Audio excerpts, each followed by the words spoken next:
ময়মনসিংহের ত্রিশালে শনিবার থেকে শুরু হচ্ছে জাতীয় কবি কাজী নজরুল ইসলামের ১২৭তম জন্মোৎসব। ত্রিশালের দরিরামপুর একাডেমি মাঠের নজরুল মঞ্চে ৩ দিনের এই উৎসবের উদ্বোধন করবেন প্রধানমন্ত্রী তারেক রহমান। এরই মধ্যে সব প্রস্তুতি শেষ করা হয়েছে। এ বিষয়ে আরও তথ্য জানাতে আমাদের সাথে যুক্ত হচ্ছেন সহকর্মী বাবুল হোসেন। বাবুল, একটু জানাবেন প্রধানমন্ত্রীর আগমন ঘিরে স্থানীয় ও আয়োজকরা কি বলছেন?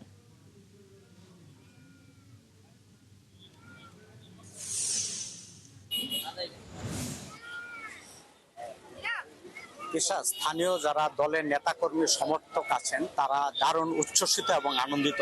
প্রধানমন্ত্রীর এই আগমনকে ঘিরে গোটা ত্রিশাল জুড়ে আমরা দেখছি একটি উচ্ছ্বাসের জোয়ার বইছে। এবং আপনি জানেন যে প্রধানমন্ত্রী সরকার গঠন করার পর প্রধানমন্ত্রী হিসেবে এটি ময়মনসিংহের প্রথম তারেক রহমান আসছেন।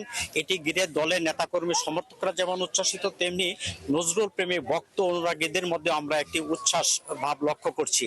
তিনি প্রথমে ত্রিশাল এই জয়ন্তী উদ্বোধনের আগে স্থানীয় বৈলোর এলাকায় একটি ধরা খাল রয়েছে, সেটি উদ্বোধন খনন যে পুনঃ খনন সেটি তিনি উদ্বোধন করবেন।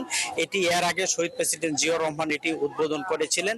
এটি পুনঃ খনন করা হবে। এই খালটি পুনঃ খননের ফলে ৩ কিলোমিটার অর্থাৎ ঠুনকি বিল এবং বোকা বিল এই দুটি বিলের মধ্যে একটি সংযোগ স্থাপন করা হবে এবং পানির প্রবাহ বাড়বে, মানুষজন মাছ চাষ সহ কৃষি উৎপাদন বাড়াতে পারবে। যেটি আমরা জেনেছি যে প্রায় ১,০০০ একর জমি কৃষি এই খালের সেচ সুবিধা পাবে এবং ৪,০০০ কৃষক উপকৃত হবে। বাবুল হোসেন, ধন্যবাদ আপনাকে যুক্ত হওয়ার জন্য। নিশ্চয়ই আমরা পরবর্তীতে আবারও চেষ্টা করব আপনার সাথে যুক্ত হওয়ার জন্য। দর্শক, ময়মনসিংহের ত্রিশাল থেকে যুক্ত ছিলেন সহকর্মী বাবুল হোসেন।